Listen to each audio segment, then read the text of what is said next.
Hi viewers, thanks for watching. I thought I'd make a tried to make a short video on some of my frustrations with the Fibaro home automation system. It turned out to be a lot longer than I expected, so I apologise for that. I've tried to condense it down as much as possible, but by cutting bits out, it kind of missed what was going on and why I was getting frustrated. So I've just left the video as it is. It's quite long, so feel free to skip through some of the bits if it's too painful to watch. Also, it's my first video. I didn't have a decent camera, or microphone, or tripod. So again, apologies for the quality. I hope you can get something out of this video on what's coming from with the Fibaro system. Overall, I do like it, but it is very, very buggy. If you can put up with the bugs and you don't mind spending some time with it, I'd give it a go. So I started off with the Home Center Lite about a year ago, and that does everything I need it to. Controlling the lights and things like that. It's pretty basic compared to the Home Center 2, but like I say, it does everything I need it to. The main problem has been with this, after I had it a few months, that it kept resetting the time and date back to sort of 1st of the 1st 1970, and the time was 0000. Obviously, if you're controlling lights and timers and things like that, no good whatsoever. So I put up with it for a little while, resetting it manually. Then the lights would come on in the middle of the night all over the house, and in the middle of the day I had a look at the system and reset the time back to 1970. Now that seems to be happening. That's got worse and worse, and it now seems to be happening every couple of days. I'm lucky if I get 2 days before the system resets the time. At first I thought it was because the firmware was being updated, because with Fibaro, every time they release firmware, pretty much guaranteed they're going to mess something up. But no, it wasn't the firmware. It's just, according to Fibaro, I've been in touch with their support team. There's a hardware fault with the device, but it's no longer under warranty, so it has to be returned to Poland, and I'll have to pay for it to be repaired. Now, I've obviously invested quite a lot of money and time into this system. I've got several of these the buttons, which are pretty much a waste of time, hardly ever work. You have to sort of, I find you have to kind of crack the button real hard, like that, to get it to work. Obviously for the kids turning their lights on, that's what I used it for, because their light switches were out of reach, so they would press it once and the lights come on. Sometimes it works, sometimes it doesn't. More often it doesn't work. These sensors, motion sensors, they're pretty good. I'll show you in a bit more detail shortly. A few of those, and I've got a whole lot of switches, relays, tons of these, more motion sensors, more relays, dimmers, etc. They're scattered around the house inside various light fittings and junction boxes and what have you. The wall plugs, they're useful if you can get hold of the UK ones, which I did. So I think probably all in all there. So then I decided to go, when I had the problems with the Home Center Lite, I decided to go for the Home Center 2. So recently bought this, it arrived last week, and this was the last straw. This is £450, and the first thing I did failed. I had to get in touch with Fibaro support, so I'll go into that in a bit more detail later. All in all, probably sort of £1,500 worth of stuff here, so it's not cheap, and it is very, very frustrating. Right, so you can see the Home Center Lite here, and this is the new Home Center 2.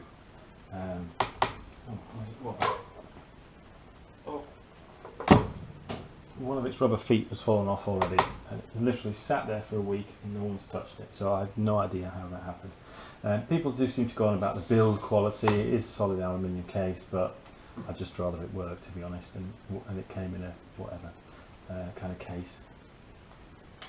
So you see the screen. So if I log on to the system,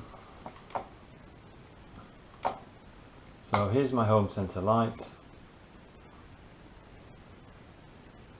and excellent. The time, the date, 13:25 on the 13th of the 11th, 2018. it is, if I go to, I think it's in location, yeah, that's where you set the time and date. So every so often I have to go back in there every 2 days or so and reset the time. Now at the moment it's set to manual settings. If I change this to download time from the internet, it's still the same. I won't do that now because to do that you have to reboot it. So you can see I'm just going to click on devices. I've got all my devices in here. I have actually started taking quite a few of them off there and putting them into the new Home Center 2, because you can obviously, I think you can only have them paired with one system, and my intention was to move everything over to the Home Center 2, but that hasn't worked as well as I was hoping. So this is how your devices look. Okay, now if I log on to my new one, Home Center 2, looks very similar. There's a few extra features, a few extra tabs down this side and that sort of thing, but as you see there's no devices on here yet. It's just fresh from a factory reset is this box. So if you go to the first page, the overview screen, the first thing you'll notice is it's saying upgrade available. There's a firmware upgrade. Now in my experience, the firmware upgrades always mess something up.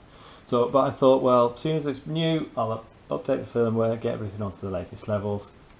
So you go to the firmware tab, and you'll see here it says upgrade available. So new software version is 4.180, and then listed below it is a beta version. It's 4.162. It's lower down. Now, to my mind, the firmware should be incremental. So what they're saying is the beta version, it says, are you sure you wish to upgrade software to newest beta version? Beta version is unofficial and may contain errors. And that's at 4.162. So you would never want to do that because it will contain errors and it will mess everything up. So you only want to upgrade when they've got a stable firmware. So it makes me wonder, why is 4.180 released when 4.162 is still in beta? Okay, so anyway, I started the upgrade of the firmware and the system crashed. So I'll show you what happens. So start, you have to agree that it might mess everything up. It's quite likely. So install update.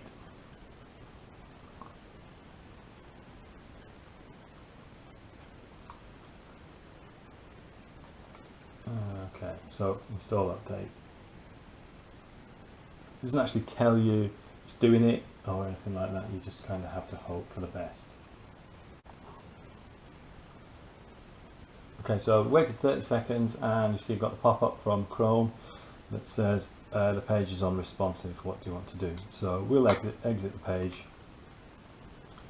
and go back to the IP address of the device and see what's happening. Right, okay, so it's down. So hopefully it will be actually doing some firmware update or other. And we'll give it a little bit of time. I can't see any indication of any lights on the front. Actually the download, I don't know if you can see that here, but it has a download light flashing. Which you might be downloading something from the internet. So I'll give it half an hour or so and see if it works.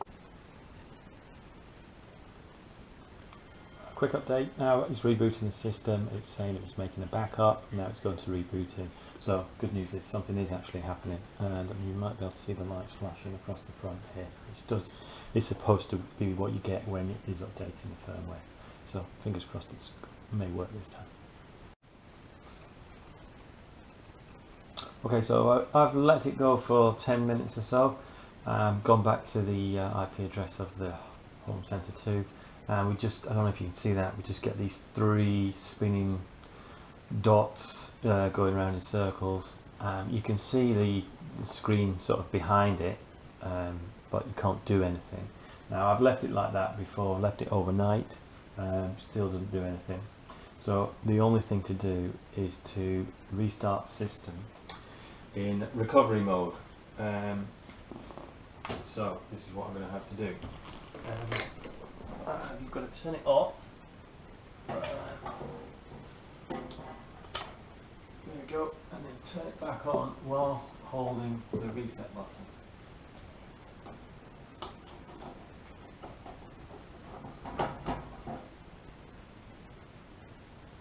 Right, that's it. That's easy enough to do. You see the lights flash the other way now, the opposite way from when it was downloading and installing the firmware. So basically, lesson 1: never install the firmware, even on a brand new machine. Right, so the lights you can see on the front have gone back to normal. So if we log on to the IP address, right, we see this is the recovery mode, which it's gone into. So we have to go through recovery, raise all the Z-Wave devices. So if you actually put any devices on there, like on my other one, for example, you'd be going back to square one, which would be very annoying.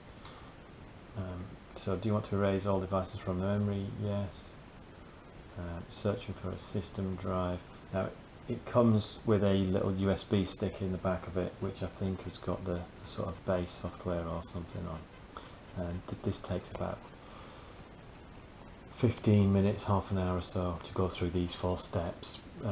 Restores the system, resets the Z-Wave settings, and then restarts it. So I'll fast forward through this for you. We're back, and rebooting Home Center 2 is what it's saying. The lights have stopped flashing on the front. So if we go back to its home page, see if it's ready. Here we go, it is ready. So we're back to where we were earlier. Okay. Once it's been online for a little while, it speaks to Fibaro, realises there's a firmware update, and it will tell you here, but obviously we don't want to do that. So that's one of the issues. Okay, now the other issue I have is everything just seems to be inconsistent. Nothing. Sometimes it'll work, sometimes it won't. So if we take these motion sensors, for example, now these have worked well on the Home Center Lite, so I removed them from the Home Center Lite and I tried to add them to the Home Center 2 when I just got it doing the migration. So if I show you, for example, how to do that, so you take the back off and there's a little button inside there. So if we go to devices, this is on the new system, and add or remove, so we'll add a device. Now because I can't remember whether I've removed these or not, what state they're in, it's always best to delete them, okay, because this has a memory and an association with a device, so it's always best to erase that. Now you don't have to do that from the device that it's connected to, any device will delete it. So if we go delete on here and press this 3 or 4 times or more,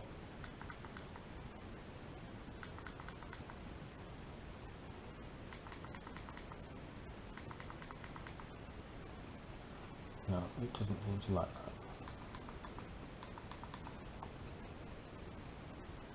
Okay, just ignore that. Right, let's try the other one. Delete it. So it goes into learning mode for 30 seconds, and that's when you can press the button. There we go. So device was deleted successfully. So we know this one's deleted, but this one isn't deleted. And neither of them were set up on this system because, as you've seen, it's just been factory reset. But if we go to the Home Center Lite and we delete it from here, okay, delete it from there, so we get 30 seconds again, press the button,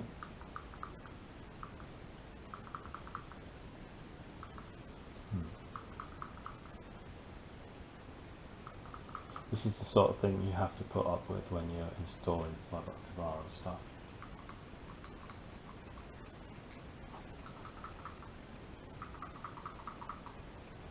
Nope. I wonder what is wrong with that. Let's try the battery from the other one.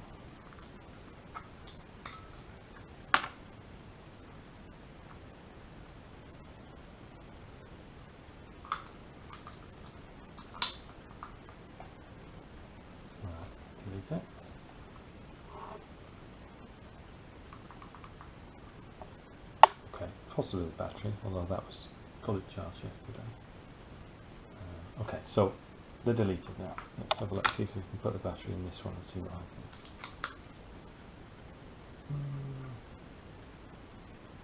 So could be a duff battery. Right, okay, so we go back to the Home Center 2 and we'll add the device.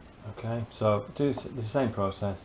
You get 30 seconds to press these buttons. So 1, 2, 3, 4, there we go.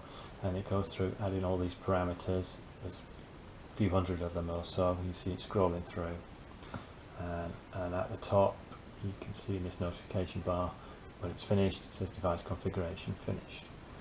So if we go back to devices and see what we've got. So we've got this sensor is a motion sensor, a temperature sensor and a light sensor. They're pretty good. So you can go in to configure it, and so if we change the name, hallway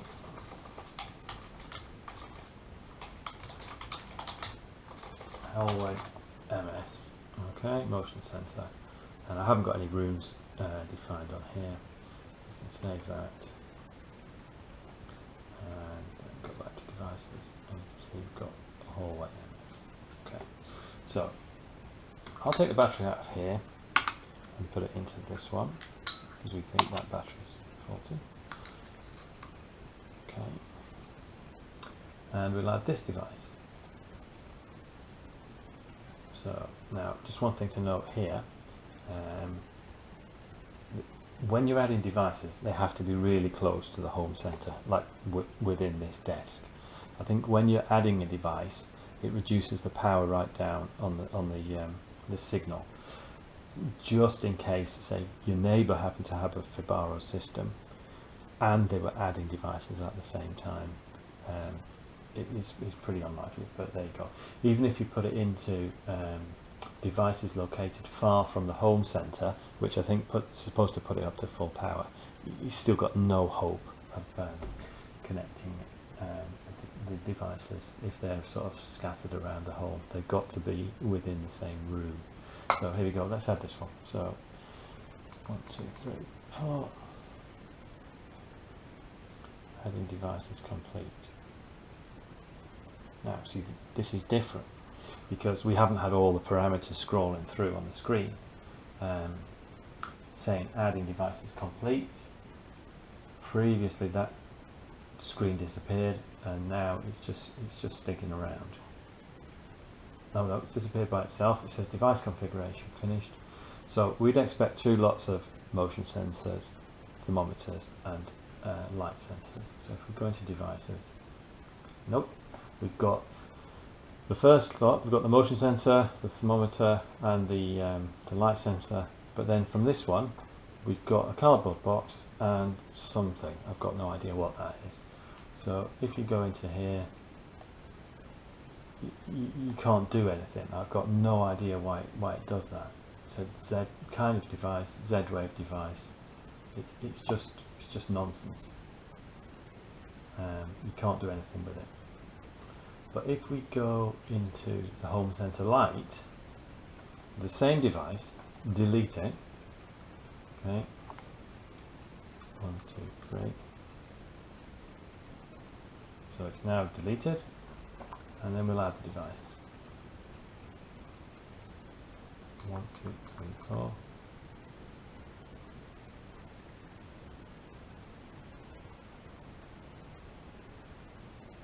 I didn't see all the parameters are coming through this time. This is the same device that failed on the Home Center 2. Now it's a little bit slower on the Home Center Lite because it's not as powerful, it's not got as much memory, and the processor's not as fast, so it takes a little bit longer.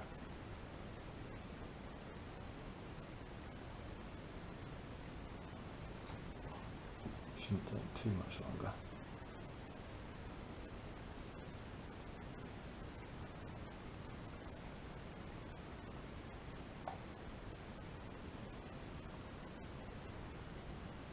There we go. Now if we go to devices, when you add a device they go straight into the unassigned section.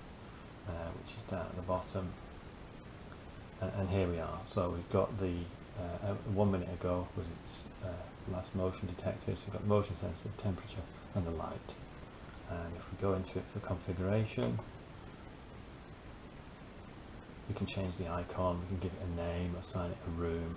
Obviously back on the Home Center 2 we didn't get any of these things. You can see all the, if you go into advanced as well, you can see all the parameters scrolling through here. There's hundreds of things you can change. It's quite complicated. But, like I say, they've worked well on the Home Center Lite detecting.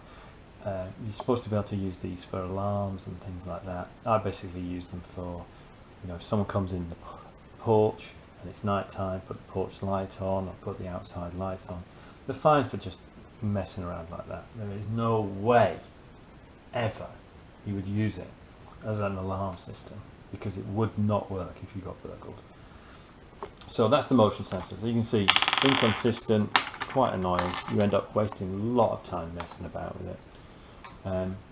These are the sensors, and the relays are the same. No, it's not the sensor, sorry. The switches that go inside, supposed to go in your light fitting, your light switch. Now, most of the light switches in my house probably wouldn't fit that inside.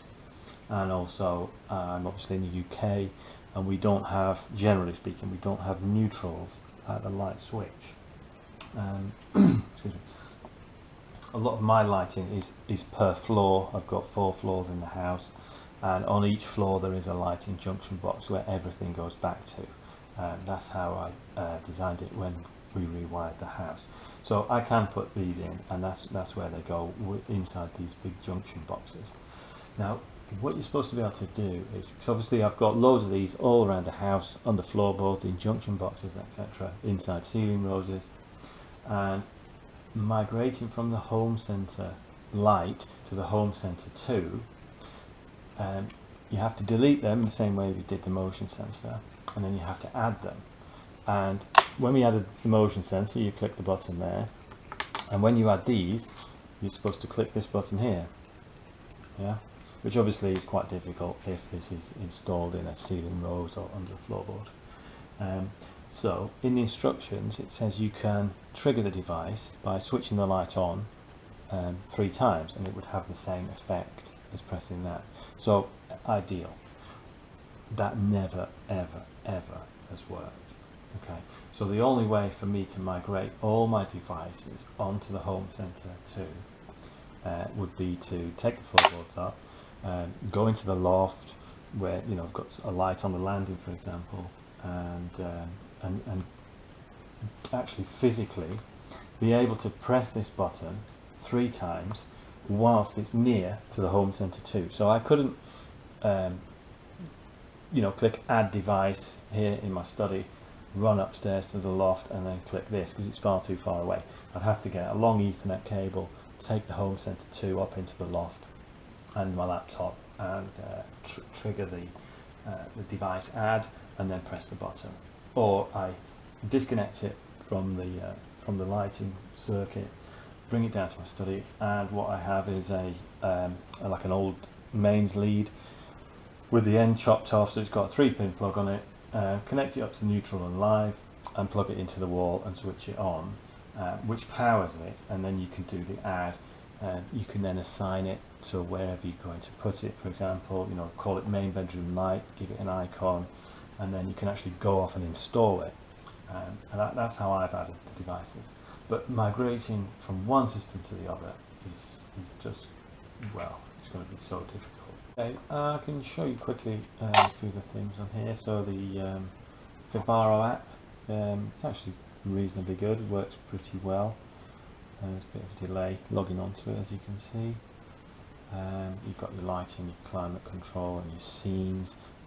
You use the system to give permissions to the user's phone, so that they may or may not be able to control all the scenes or all the devices. So that's quite well controlled. So if I go into lighting, for example, main bedroom, and what I like is you can actually see the status of the lights. And that does work, and it does work pretty well. So the lights are on, tells you the energy consumption, very useful. Turn them off. It does have location services enabled. Now the Home Center Lite does that as well as the Home Center 2. So within panels, is it panels? You can, well, firstly you can set up notifications. So I have it notify me every day when my outside lights come on. Now it's fairly basic, just controlling your outside lights, but a timer is no good because obviously every single day the sun sets at a different time. So the good thing is about this, you can set up scenes so that you say at sunset turn the lights on, and then at 11 p.m. turn them off.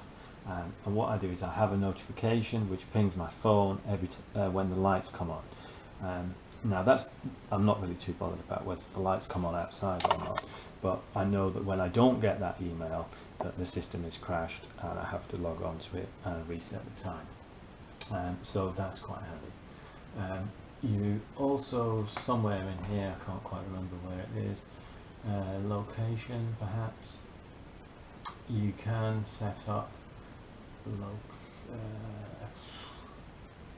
just control. Yeah, so you can set up these different users and assign users devices. So for example, this phone is assigned to me as a user, and I can configure it so that when I come into certain areas or certain zones on a map, for example, that certain scenes will run. It doesn't work very well. I've tried it so that when I came into the streets that I live on, the lights on the driveway would come on if it was dark. It worked great once or twice, and then it was just too unreliable, pretty useless really, to be honest. But I think there could be all sorts of reasons for that. I think it only pings the location of the phone every few minutes. If you do it more frequently, then obviously the battery on the phone is going to run down quite quickly. So I thought the benefits didn't really outweigh the disadvantages. Yeah, so a little bit flaky. I'm not overly impressed. I'm going to send the Home Center 2 back, which is a real shame, because if it worked and did everything it was supposed to, I'd be really happy with it. I'd still never trust it for alarming, flood prevention and all that sort of stuff that you're supposed to be able to do. No way. It's fine for switching your lights on, but that's about it really. Yeah, thanks for watching. I'm sorry I haven't got a decent tripod, but maybe I'll invest in one.